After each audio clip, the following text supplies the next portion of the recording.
Next देखें, अंतः केंद्र।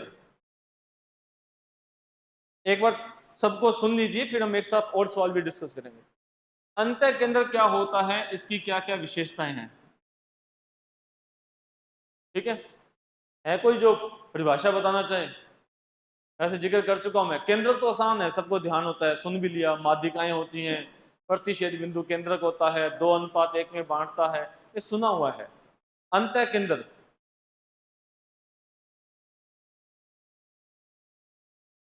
त्रिभुज के अंदर जो वृत्त बनाते हैं उसका केंद्र, और एंगल बाइसेक्टर का इंटरसेक्शन पॉइंट। हाँ, वैसे आम जब हम समझते हैं तो हमारे मन में आता है, और ये तो चलो इतना तो आना ही चाहिए, ठीक है।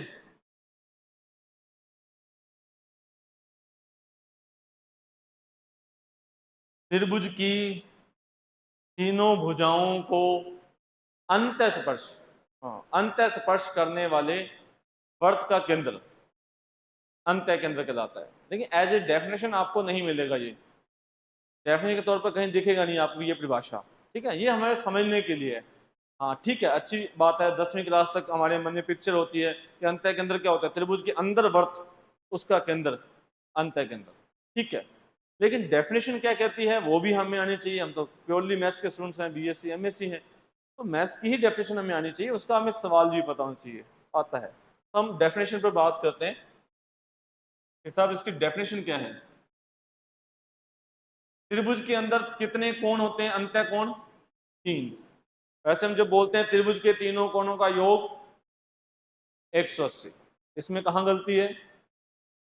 त्रिभुज के तीनों अंतः कोणों का योग, क्योंकि तो हमें पता है कि अंदर वाले कोण भी होते हैं, बाहर वाले भी होते हैं, और बाहर वाले कोणों का योग 360 होता है ना। तो फिर हमें जब हम मैथ्स के स्टूडेंट्स को पढ़ा रहे हो तो पता नहीं, जैसे ऐसे नहीं, ऐसे बोलो, मैंने खूब जिक्र कर चुका हूँ, ठीक है। साइंटिफिक हमें लैंग्वेज है मैथ्स हमारी, तो उसे ऐसे बोलते हैं, तो ठीक है। वो अलग बात है, हम समझते हैं, सामने वाला समझते हैं कि त्रिभुज के तीनों कोणों का योग, हाँ जी 180, हम भी समझते हैं, वो भी समझता है कि सही त्रिभुज के तीनों अंतः कोणों का योग 180। तो अंदर वाले कोण कितने होते हैं?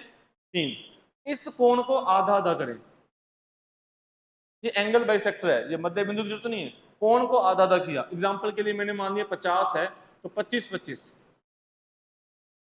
ये 60 है 30 30, और ये 70 है 35 35। मैंने ऐसे नहीं कहा कि 100 है 50 50, 80 है 40 40, ऐसे नहीं, मैंने जानबूझ के 50 60 70 लिया है। त्रिभुज के तीनों कोणों का योग, उसको फॉलो किया है मैंने सोचो तो कुछ भी लिख दो, उसको फॉलो किया है। 50 60 70 180 आना चाहिए। मैथ्स है तो बताते, तो ऐसे नहीं कि जो मर्जी बना दो, गड़बड़ नहीं करना।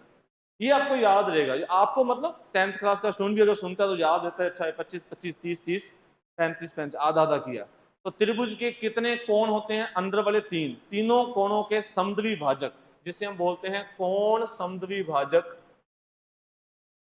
या फिर अर्धक, कोण अर्धक, एंगल बाइसेक्टर,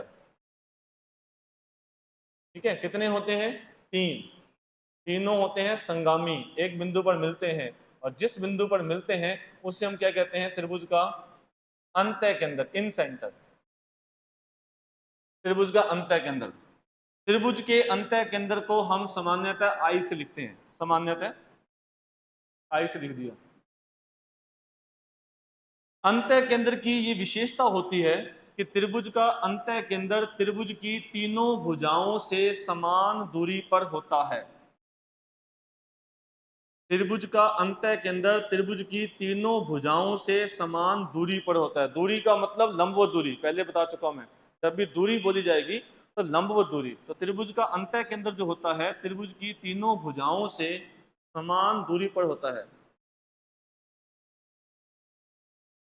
अंतः केंद्र की तीनों भुजाओं से दूरियां समान होती हैं। वैसे तो हर जगह पर होती हैं, तो वहां क्वेश्चन मार्क लगाना चाहिए, क्यों होती हैं, सोचना चाहिए, ठीक है। सोचने मतलब तो बहुत समय लग जाएगा, पता आसान बात है, लेकिन हमें सोचना जरूर चाहिए क्यों होती है। फिर अंतः केंद्र तीनों भुजाओं से समान दूरी पर है। मैंने इसको यहां बनाया है, यहां नहीं कह दिया कि आई से ये दूरी है आई की डी से, आई की ई से, आई की एफ से। ये दूरियां बराबर नहीं है, ये दूरी लंबवत नहीं है। हमें इसकी बात नहीं कर रहा कि जितनी आई डी होगी उतनी आई ई होगी उतनी आई एफ होगी, ये नहीं कहा मैंने। ठीक है, ये दूरी लंबवत नहीं है। दूरी कौन सी? जब आप लंब डालोगे, ये दूरी कह रहा हूं मैं, ये नहीं। ठीक है, तो लंबवत दूरियां बराबर होती हैं और इसको केंद्र मानकर और इस दूरी को त्रिज्या मानकर जो वर्त बनाया जाएगा वो वर्त त्रिभुज की तीनों भुजाओं को स्पर्श करेगा। इसका नाम है अंतःवर्त, इन सेंटर, इन सर्कल, और इसका जो केंद्र है इसे हम कहते हैं अंतः केंद्र, अंतःवर्त, और इसे हम कहते हैं अंतःवर्त की त्रिज्या।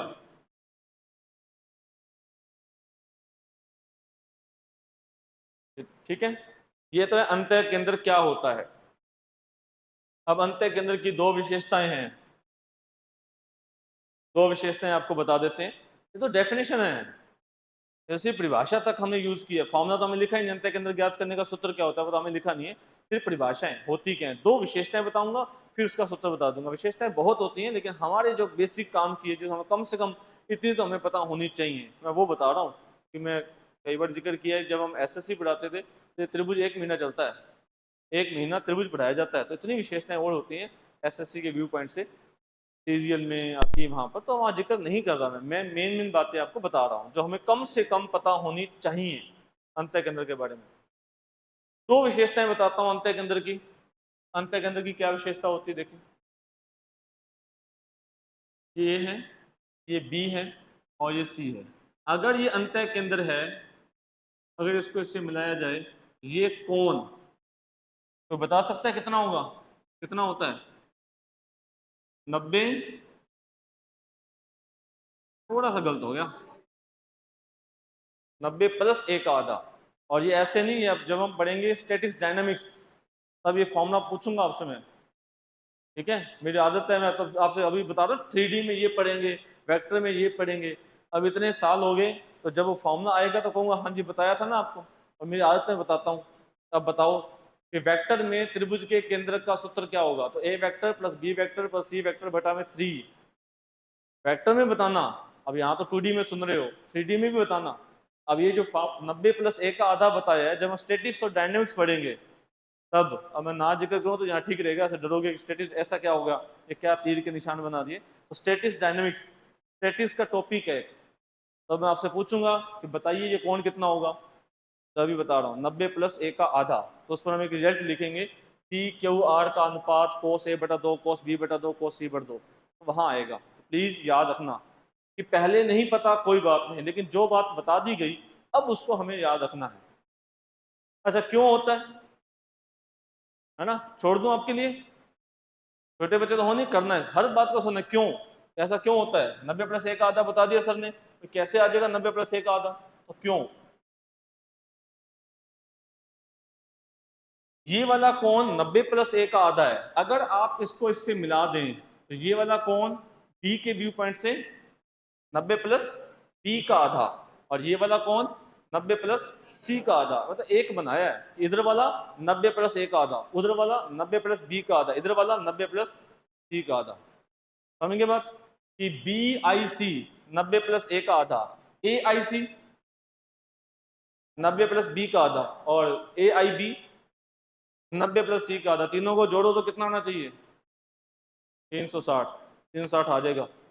जोड़ो 90 प्लस ए का आधा, 90 प्लस बी का आधा, 90 प्लस सी का आधा, तो 270 प्लस ए प्लस बी प्लस सी का आधा, और ए प्लस बी प्लस सी 180, उसका आधा 90, 360 बन गया।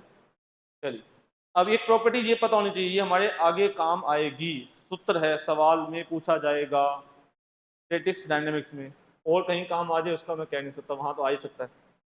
तो एक तो हमें ये प्रॉपर्टी पता होनी चाहिए। एक मैंने त्रिभुज का क्षेत्रफल लिखा था, कल की बात ही है, तो मैंने लिखा था त्रिभुज का क्षेत्रफल होता है अंतःवर्त की त्रिज्या गुना अर्ध परिमाप। अंतःवर्त की त्रिज्या, अंतःवर्त की त्रिज्या गुना अर्ध परिमाप, सेमी पेरीमीटर। ठीक है, अब ये क्यों होता है, ये कैसे आ जाएगा, त्रिभुज का क्षेत्रफल एक अंतःवर्त की त्रिज्या गुना में अर्ध परिमाप।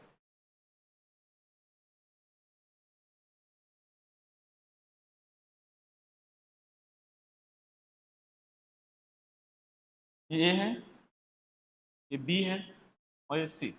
ए के सामने वाली भुजा छोटा ए, बी के सामने वाली छोटा बी, सी के सामने वाली छोटा सी। ये आपका अंतः केंद्र है। ये दूरी कितनी है, दूरी मतलब लंबवत दूरी, बार बार कह रहा हूं, दूरी कितनी है आर। ऐसे वो भी आर है, ये भी आर है। ठीक है, मैंने इसको इससे मिला दिया। इस त्रिभुज का क्षेत्रफल 1/2 ए इंटू आर, 1/2 ए, सही है क्या, बेस इंटू हाइट। ठीक है, अब इसको मिला लो, ये दूरी कितनी है, लंबवत दूरी। तो इस त्रिभुज का क्षेत्रफल 1/2 बी आर, समझ गए। इस त्रिभुज का क्षेत्रफल 1/2 सी आर। और अगर इन तीनों हिस्सों को जोड़ दिया जाए तो हमें किसका क्षेत्रफल मिलेगा, किसका क्षेत्रफल, पूरे त्रिभुज का क्षेत्रफल मिल गया। ये तीनों क्षेत्रफल बराबर नहीं है, बराबर कब थे या बराबर कब हो सकते हैं, यदि आई क्या हो, केंद्र को, तब बराबर थे, केंद्रक में बराबर थे। याद है क्या, मैंने क्या बताया था केंद्र की विशेषता, कि ये तीनों त्रिभुजों के क्षेत्रफल बराबर होंगे, इसमें नहीं है, अलग अलग है, लेकिन तीनों को जोड़ो तो किसका क्षेत्रफल बनेगा, त्रिभुज के तीन हिस्से हैं तो इक्वल टू क्या आ जाएगा, त्रिभुज का क्षेत्रफल, जिसको मैंने एक बार शॉर्ट में यूं लिख दिया, 1/a आर कॉमन ले लो, तो अंदर क्या बचेगा, a + b + c बटा में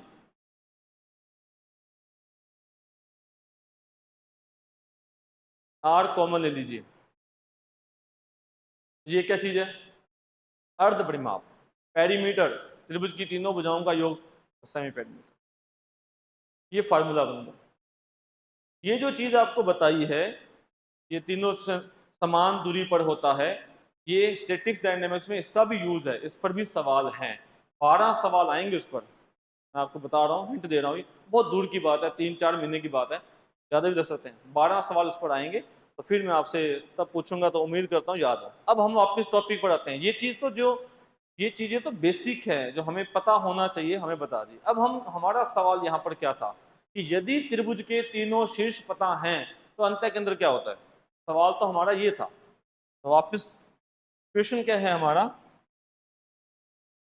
क्वेश्चन हमारा ये है कि यदि किसी त्रिभुज के तीनों वर्टेक्स पता है, x1 y1, x2 y2 और x3 y3, इस त्रिभुज का जो अंतः केंद्र होता है I, तो अंतः केंद्र I के निर्देशांक का formula A x1 B x2 C x3 upon में A + B + C, ABC भुजाओं की लंबाइयां, comma A y1 B y2 C y3 upon में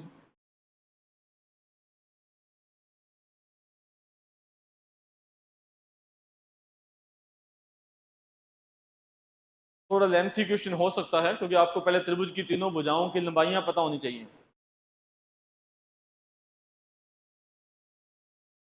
अगर हमें त्रिभुज के शीर्ष पता हो तो भुजाओं की लंबाइयां ज्ञात कर सकते हैं, दो भुजाओं के बीच की दूरी, दो बिंदुओं के बीच की। तो अगर जरूरत पड़े, ऐसे पड़ती नहीं है, वो आसान सवाल देता है, मुश्किल सवाल नहीं देता, लेकिन फिर भी अगर जरूरत पड़े तो हमें ये दूरी ज्ञात करनी पड़ेगी, एक भुजा आ जाएगी, ये दूरी ज्ञात करनी पड़ेगी, दूसरी भुजा आएगी, ऐसे ऐसे भुजाएं भी ज्ञात करनी पड़ सकती हैं अगर जरूरत हो तो ABC का यूज होगा। बस ये ध्यान रखें, अगर मैंने इसको x1 y1 माना है तो A जो है वो उसके सामने की भुजा है, कहीं उल्टा पुल्टा कर दिया तो फिर गड़बड़ हो जाएगी। A Guna x1 a Guna x1। अगर आपने इसको x1 y1 माना है तो ये a है, कि ये मर्जी नहीं कि तीनों भुजाओं में से कोई भुजा ले लो और किसी के कोऑर्डिनेट से गुना कर दो, फिर गड़बड़ है काम। पेट है, अगर ये x1 y1 है तो ये a है, और ये x2 y2 है तो वो b है। ये भी ध्यान रखना पड़ेगा, जरूरत नहीं पड़ती लेकिन हमारा तो हर चीज बतानी है, अगर जरूरत पड़ेगी तो पता होना चाहिए। एक होता है बहिष्केंद्र, बहुत कम यूज होता है, हम पढ़ते भी कम है।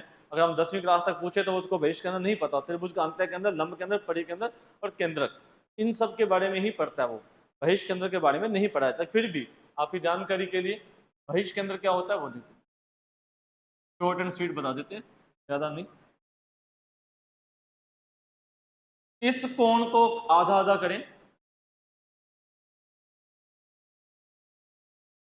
इसको तो अंत विभाजन करें, और जो बाकी के दो जो कोण बच गए उसको बाह्य विभाजन, एक्सटर्नल बाइसेक्शन, ये है इंटरनल, और इसको बढ़ाएं, ये अंदर वाला कोण है और ये बाहर वाला कोण है।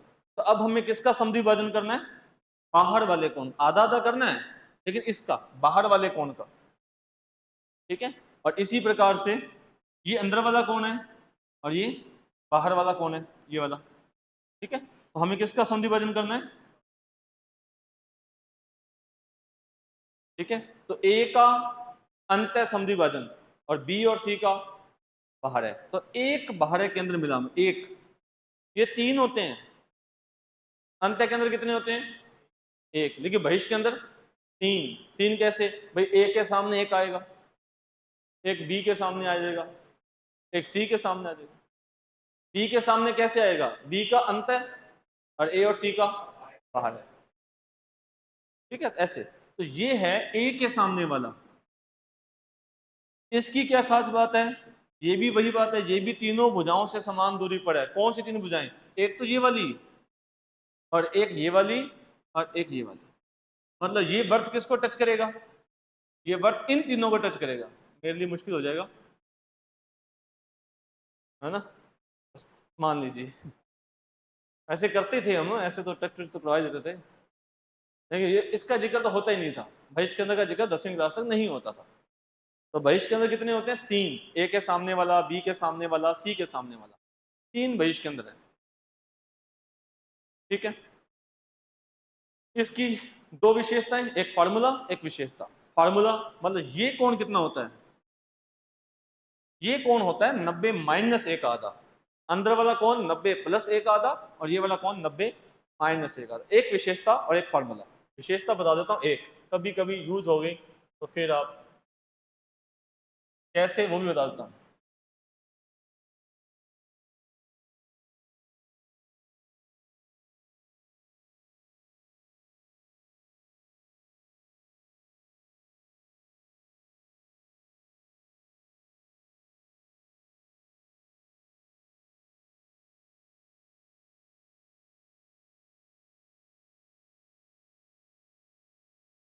ये इसकी विशेषता है। अंदर वाले के लिए कितना होता है? 90 प्लस एक आधा। बाहर वाले के लिए 90 माइनस एक आधा। क्यों? इन दोनों कोणों का योग कितना है? दोनों कोणों का मतलब इसका योग, ये कोण कितना है? 90 है ना, मैंने बनाया 90 वैसे, ठीक है, 90 है। क्यों? मैं बताता हूँ 90 कैसे। ये कोण कितना है? पता नहीं। ये कोण कितना है? ये भी पता नहीं, पता नहीं, लेकिन दोनों का योग कितना है? 180। ये कितना है? ऊपर वाले का आधा। ये कितना है? नीचे वाले का आधा। दो आदमियों के पास 180, आधा उसमें से ले लिया, आधा उसमें से ले लिया। ये कितना आएगा? ये कितना आएगा? ऊपर वाला 60 तो ये 30, नीचे वाला 120 तो ये कितना? 60। भाई एक टोटल तो 180 है, तो आधा उसमें से, आधा उसमें से, ये कितना होगा? 90, ठीक है। ये 90, ये 90। ये चतुर्भुज दिख रहा है? चतुर्भुज दिख रहा है?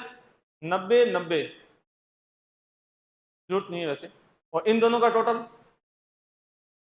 180, और वो कितना है? 90 प्लस एक आधा, नीचे वाला ताकि टोटल करने पर कितना आए 180। 90 प्लस एक आधा, 90 माइनस एक आधा, ये टोटल कितना होना चाहिए 180। ये कितना होना चाहिए, और जिस चतुर्भुज के आमने सामने के कोणों का योग 180 होता है वो चतुर्भुज चक्रीय चतुर्भुज होता है। ये भी पता होना चाहिए। साइक्लिक क्वाड्रिलेटरल चक्रीय चतुर्भुज क्या होता है, जिसके आमने सामने के कोणों का योग 180 डिग्री होता है। ये विशेषता है, परिभाषा नहीं है। हम विशेषता ही को परिभाषा मान लेते हैं। परिभाषा क्या है, चक्रीय चतुर्भुज किसे कहते हैं, ये परिभाषा नहीं है जो हम बता रहे हैं कि चक्रीय चतुर्भुज के आमने सामने के कोणों का योग 180 डिग्री होता है, ये उसकी विशेषता है। परिभाषा आप पढ़िए कभी चक्रीय चतुर्भुज की डेफिनेशन देखो, गूगल करो, ऐसा चतुर्भुज जिसके चारों शीर्ष वर्त पर स्थित हो। ये सवालों में यूज होगा, उसमें पूछेंगे साहब ये चक्रीय चतुर्भुज क्या होता है, तो आज सुन लो, कोई बात नहीं। चक्रीय चतुर्भुज, हाँ, उसके बाद प्लीज याद होना चाहिए कि चक्रीय चतुर्भुज क्या बताया था। ठीक है, नहीं याद था कोई बात नहीं, ये उसकी विशेषता है कि चक्रीय चतुर्भुज के आमने सामने के कोणों का योग 180 डिग्री होता है। चलिए, तो एक तो विशेषता होगी बहिष्केंद्र की, ये 90 प्लस एक आधा, ये 90 माइनस एक आधा। अब इसके सूत्र की बात करते हैं, तो इसका सूत्र क्या होता है बहिष्केंद्र ज्ञात करने के लिए, ये अंतः केंद्र ज्ञात करने का सूत्र है। ठीक है, अगर बहिष्केंद्र ज्ञात करना है ए के सामने वाला, तो यहां माइनस है। सुन लीजिए पहले, ए के सामने वाला और बी के सामने वाला ज्ञात करना है, तो अगर बी के सामने वाला ज्ञात करना है तो यहां माइनस है, समझा की बात। और सी के सामने वाले के लिए ये बहिष्केंद्र ज्ञात करने का सूत्र है, नोट कर लीजिए करना। ए के सामने वाला ज्ञात करना है तो यहां माइनस। ठीक है, तो ये हुआ बहिष्केंद्र किसे कहते हैं, अंतः केंद्र किसे कहते हैं, बहिष्केंद्र किसे कहते हैं, उसकी क्या विशेषता होती है और फार्मूला क्या होता है। लिखा हुआ है वैसे शीट पर, बहिष्केंद्र का सूत्र भी शायद लिखा ही होगा। चलिए, अब एक सवाल देखते हैं एक्सरसाइज का। ये सवाल है 8वां। इस त्रिभुज का अंतः केंद्र क्या होगा, हमें इसका अंतः केंद्र बताना है। ठीक है, त्रिभुज एक तो है 0 0, एक है 3,0 और एक है 0,4।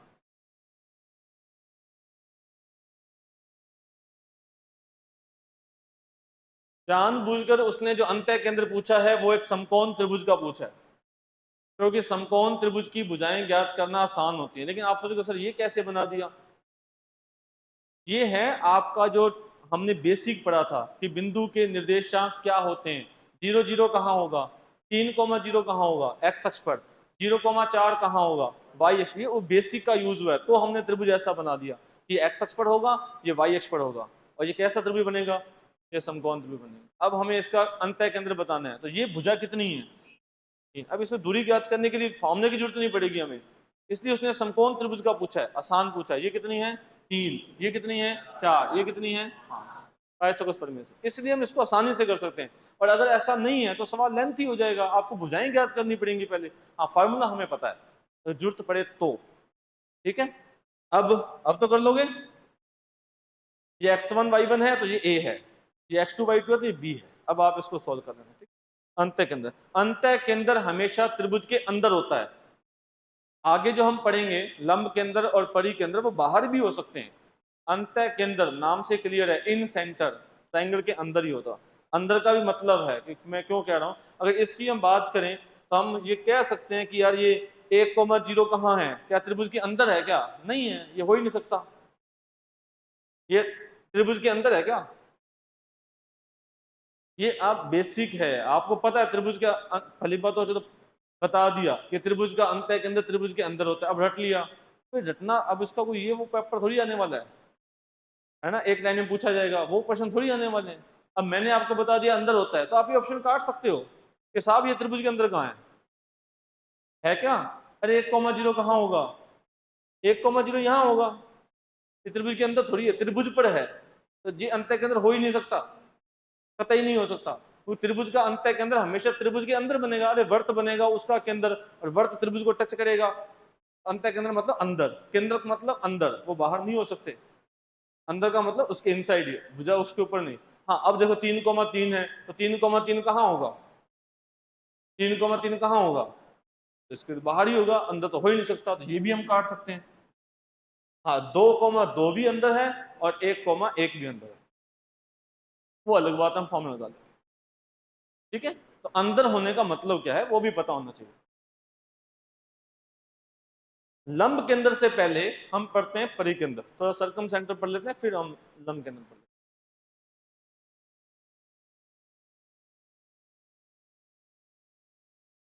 हाँ जी, सर्कम सेंटर क्या होता है, उसकी क्या विशेषताएं होती है?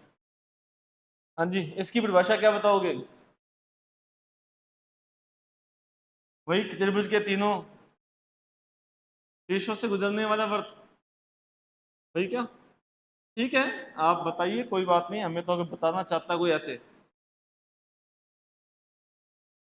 कोई बात नहीं, समझिए ना। इसे ही हम सर्कम सर्कल कहते हैं, परिवर्त, त्रिभुज के तीनों शीर्षों से गुजरने वाला वर्त कहते हैं। परिभाषा ये नहीं है, परिभाषा हम पढ़ेंगे, लेकिन ठीक है, ये समझते तो हैं कि ये क्या होता है, ये परिवर्त होता है, और इसका जो केंद्र होता है वो परिकेंद्र होता है। परिभाषा हम आगे बताते हैं कि परिभाषा क्या है, ये परिभाषा नहीं है, ठीक है, इसकी विशेषता है, ये इसका परिकेंद्र होगा। अब देखिए इस, अब ये अगर सर्कम सेंटर है, अगर ये केंद्र है और ये वर्त है, तो ओ से लेकर ए तक वर्त की त्रिज्या, ओ से लेकर बी तक वर्त की त्रिज्या, और ओ से लेकर सी तक वर्त की त्रिज्या। तो ओ जो है वो किन से समान दूरी पर है? शीर्षों से समान दूरी। परिकेंद्र किन से समान दूरी पर है? तीनों शीर्षों से। और अंत्य केंद्र भुजाओं से, वो भुजाओं से समान दूरी पर था, अंदर था, पहली भुजा से दूरी, दूसरी भुजा से दूरी, तीसरी भुजा से दूरी, वो समान दूरी पर, ये तीनों शीर्षों से समान दूरी पर है। ठीक है, और इसकी परिभाषा वैसे ये नहीं है, परिभाषा इसके वहां विशेषता जो हम सब जानते हैं, जो मैं मानता हूं कि जब भी इसका जिक्र करेंगे तो आपको याद होगा, ये कोण कितना होता है? ये कोण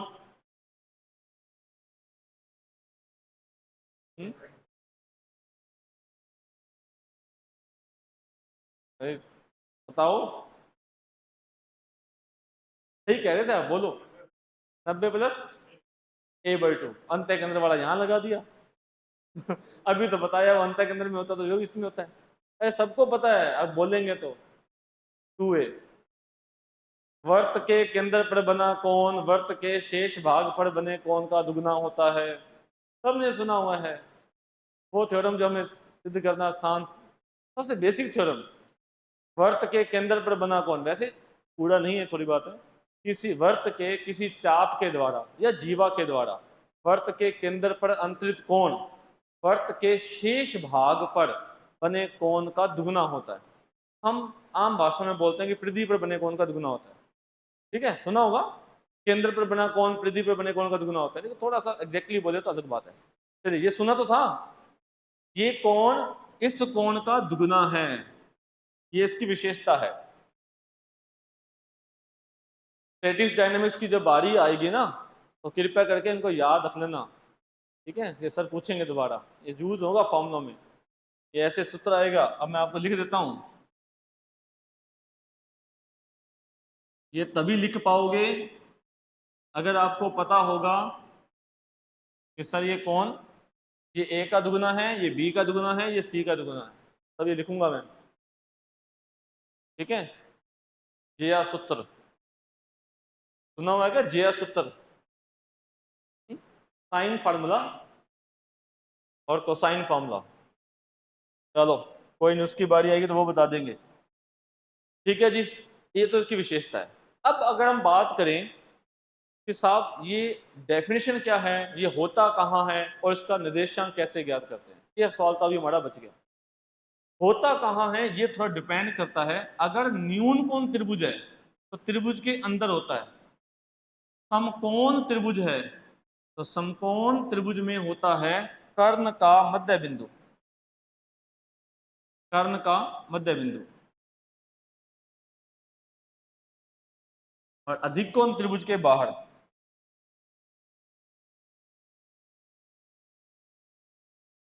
अधिक कोण त्रिभुज के बाहर।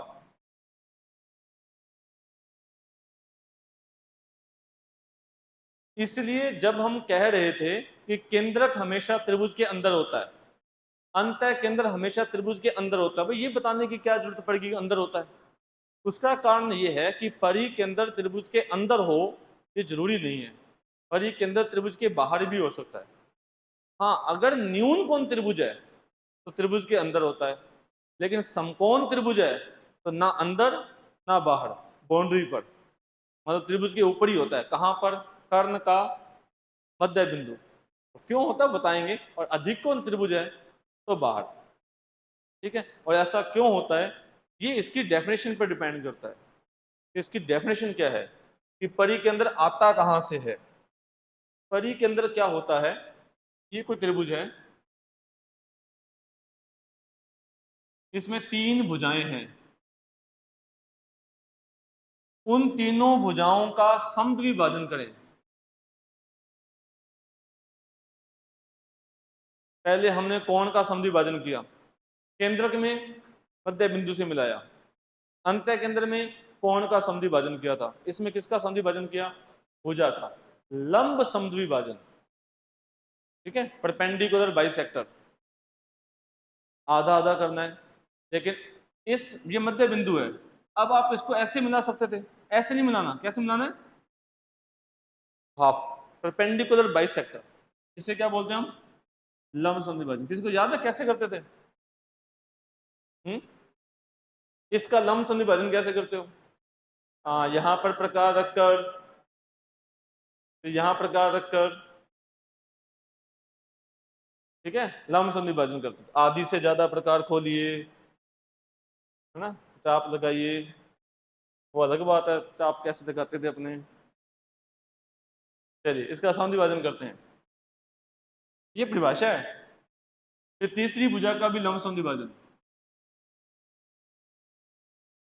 अगर आप परिभाषा की बात करेंगे तो त्रिभुज की तीनों भुजाओं के लंब समद्विभाजक, परपेंडिकुलर बाइसेक्टर, एक बिंदु पर मिलते हैं, उसे त्रिभुज का परिकेंद्र या सर्कम सेंटर कहते हैं। ये इसका परिकेंद्र है, ठीक है। अब ये देखिए, ये जो बिंदु है, ये बिंदु ए और बी से समान दूरी पर है, आया ना? ध्यान रखें कौन सा बिंदु। अगर आपका ध्यान कॉपी पर था फिर नहीं समझ आएगा, नाम नहीं बोला मैंने बोला ये बिंदु जो है ये ए और बी से समान दूरी पर है, तो ये बिंदु भी तो है, आया ना? समान दूरी पर ही है, इसका हर बिंदु समान दूरी पर है। ये जो बिंदु है ये बी और सी से समान दूरी पर है, ये भी तो है, ये तो उसी लाइन पर ही है, ये भी बी और सी से समान दूरी पर, और ये वाला बिंदु ए और सी से भी समान दूरी पर है। तो किन से समान दूरी पर हुआ? ए बी सी तीनों से समान दूरी पर हुआ। तो इसको मानिए केंद्र, इसको मानिए केंद्र, और समान दूरी को मानो त्रिज्या। ये है डेफिनेशन। त्रिभुज की तीनों भुजाओं के लंब समद्विभाजक जिस बिंदु पर मिलते हैं, साइड्स के परपेंडिकुलर बाइसेक्टर जिस पॉइंट पर मिलते हैं, वो त्रिभुज का सर्कम सेंटर कहलाता है, परिकेंद्र कहलाता है। और त्रिभुज का परिकेंद्र त्रिभुज की तीनों भुजाओं से, तीनों शीर्षों से समान दूरी पर होता है, भुजाओं से नहीं, वर्टेक्स से। ये तो ही डेफिनेशन। अब इसी डेफिनेशन की वजह से क्या होता है, न्यून कोण त्रिभुज का परिकेंद्र त्रिभुज के अंदर दिखेगा, अधिक कोण त्रिभुज का परिकेंद्र त्रिभुज पर दिखेगा, और समकोण त्रिभुज का और अधिक कोण त्रिभुज का परिकेंद्र त्रिभुज के बाहर दिखेगा। जब आप इस परिभाषा को फॉलो करोगे तब, कि न्यून कोण त्रिभुज का तो अंदर है ही है, हम समकोण त्रिभुज बनाओ। अब समकोण त्रिभुज का जो सर्कम सेंटर है वो यहां है, कर्ण का आधा आधा है। ऐसा क्यों? भाई जितनी ये दूरी है उतनी ये दूरी है, हाँ या ना? क्यों? तो मिड पॉइंट लिया मैंने कहा ही क्या है, कर्ण का मध्य बिंदु है, ये तो मिड पॉइंट है, ये तो मैंने लिया ही है। और ये दूरी भी उतनी ही होती है, ये दूरी उतनी ही होती है जितनी वो है। उसका कारण ये है, अगर मैं इसको सेंटर मानकर इतनी दूरी को त्रिज्या मानकर अगर वर्त बनाता हूं तो वो इसी बिंदु में से ही गुजरता है। वो इसलिए गुजरता है क्योंकि अर्धवर्त में बना कोण समकोण होता है। हम जानते हैं अर्धवर्त सेमी सर्कल। तो अगर आपका ये सेंटर है और मैंने इसको रेडियस माना है, तो जो सर्कल बनेगा उसको इस पॉइंट से गुजरना पड़ेगा। क्यों गुजरना पड़ेगा? क्योंकि ये एंगल कितने डिग्री का है? ये 90 का है। अगर वो यहाँ से नहीं गुजरेगा, आगे पीछे गुजरेगा, तो जो अर्धवर्त वाली परिभाषा है वो फेल हो जाएगी आपकी कि अर्धवर्त में बना कोण समकोण होता है। आपने इसको केंद्र माना है, ये तो अपनी मर्जी है, इसको रेडियस माना है, ये अपनी मर्जी है, ये तो बराबर है ही है। तो यहाँ से तो गुजरेगा गुजरेगा और इसमें से भी गुजरेगा। क्यों गुजरेगा? क्योंकि ये कोण 90 डिग्री का है और अर्ध ये व्यास आपने माना ही हुआ है, तो फिर 90 डिग्री तो अर्धवर्त में ही बनता है, तो उसके आगे पीछे नहीं बन सकता। तो इसलिए इससे भी गुजरेगा और इससे भी गुजरेगा, तो ये भी क्या हुई? ये भी परिवर्त की त्रिज्या हुई। तो समकोण त्रिभुज का परिकेंद्र कहाँ मिलेगा आपको? कर्ण के मध्य बिंदु पर मिलेगा। अब बात करते हैं अधिक कोण त्रिभुज की। अधिक कोण त्रिभुज का परिकेंद्र कहाँ मिलता है? बाहर। कारण ये ऑब्ट्यूज एंगल ट्रायंगल है, acute angle triangle, right angle triangle, obtuse angle triangle, अधिक कोण त्रिभुज। भाई इसको आधा करो, इसको आधा करो और इसको आधा करो। लंब समद्वि भाजक एक रेखा होती है, ये कोई ऐसे, ये ऐसे की रेखा। हम क्या कर रहे हैं? भुजाओं का, हमें नहीं मतलब कौन सी रेखा कहाँ जाएगी, हमें तो ये भुजा दिख रही है, ये भुजा का कौन सा है? मध्य बिंदु। सीधी लंबवत रेखा खींचनी है हमें, तो बस कहीं जाए। ये कौन सी भुजा है? इसका परपेंडिकुलर खींचना है, ये भुजा लंबवत खींचनी है। तीनों भुजाएं का लंब समद्वि भाजक कहाँ मिलते हैं? बाहर मिलते हैं। ये त्रिभुज का परिकेंद्र है। तो न्यून कोण त्रिभुज का परिकेंद्र त्रिभुज के अंदर, समकोण त्रिभुज का परिकेंद्र कर्ण का मध्य बिंदु, अधिक कोण त्रिभुज का बाहर। इसको फाइंड आउट करने का डायरेक्ट फार्मूला यूजफुल नहीं है, वैसे शीट पर लिखा है मैंने, मीनिंगलेस है, कभी यूज नहीं हुआ। अगर आपको ये तीनों वर्टेक्स पता हैं और आपसे पूछे कि इसका परिकेंद्र बताइए साहब,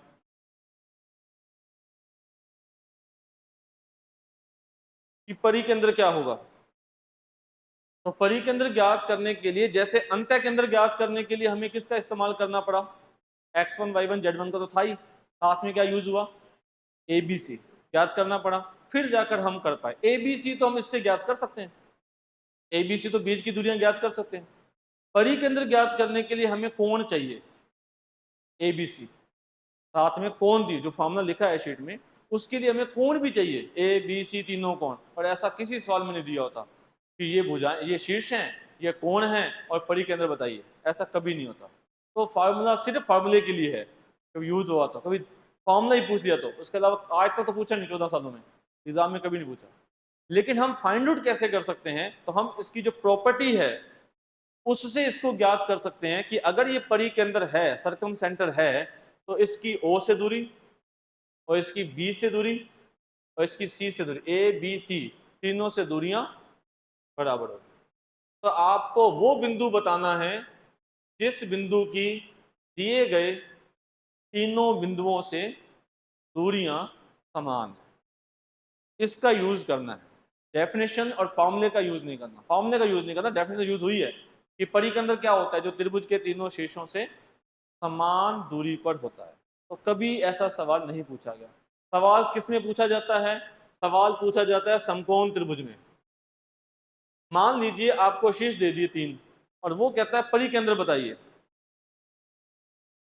तो एक बार ये सोचिए कि क्या वो त्रिभुज समकोण त्रिभुज तो नहीं है। और हमें कैसे पता चलेगा समकोण त्रिभुज है? पाइथागोरस प्रमेय। अभी तक, आगे जाकर हम और तरीका भी है, आगे जाकर हम ये बताने के लिए कि वो त्रिभुज समकोण है कि नहीं, तो हम उसके ढाल का इस्तेमाल करेंगे, प्रवणता, ढाल, स्लोप, वो आगे की बात है। अभी हमारे पास दूरी सूत्र है, अभी हमारे पास पाइथागोरस प्रमेय है। अगर आपने ये पता कर लिया कि ये समकोण त्रिभुज है, पता कर लिया, तो फिर इसका परिकेंद्र क्या होगा? इसका मध्य बिंदु। लेकिन आपको पहले पता करना पड़ेगा कि दूरियां, जैसे ये दूरी कितनी है सर, ये दूरी 3 है, ये दूरी 4 है, ये दूरी 5 है, तो जिनके बीच की दूरी 5 है वो कर्ण है, तो उसका मध्य बिंदु। ये 5 है, ये 12 है, ये 13 है, तो जिनकी बीच की दूरी 13 है वो कर्ण है, उनका मध्य बिंदु, अगर ऐसा सवाल आया तो। दूसरी बात, आपसे परिकेंद्र पूछा है, अगर वो समबाहु त्रिभुज है, इक्विलेटरल ट्राइंगल, समबाहु त्रिभुज, तो समबाहु त्रिभुज की क्या खास बात होती है? केंद्रक, अंतः केंद्र, लंब केंद्र और परिकेंद्र, चारों एक ही पॉइंट होते हैं, समपाती होते हैं। अगर आपसे पूछा गया है कि लंब केंद्र बताइए, परिकेंद्र बताइए, तो हो सकता है कि वो त्रिभुज समबाहु त्रिभुज हो, क्योंकि अदरवाइज फाइंड आउट करना आसान नहीं है। हाँ, लेकिन आप सोचिए सर, पूछ तो रिएक्शन सर्कम सेंटर, पूछ तो इसने लंब केंद्र लिया, वो तो मुश्किल है, कोण भी नहीं पता हमें, तो हम लंब केंद्र कैसे ज्ञात करेंगे? तो ऐसे भी ज्ञात कर सकते हैं कि हो सकता है कि वो त्रिभुज समबाहु हो। तो समबाहु त्रिभुज है तो लंब केंद्र मतलब केंद्रक, और केंद्रक क्या होता है? x1 + x2 + x3/3, ऐसे ज्ञात कर, ऐसा भी हुआ है। अदरवाइज सवाल लेंथी है अगर वो आपसे पूछता है लंब केंद्र से परिकेंद्र। चलिए, तो ये समकोण त्रिभुज और समबाहु त्रिभुज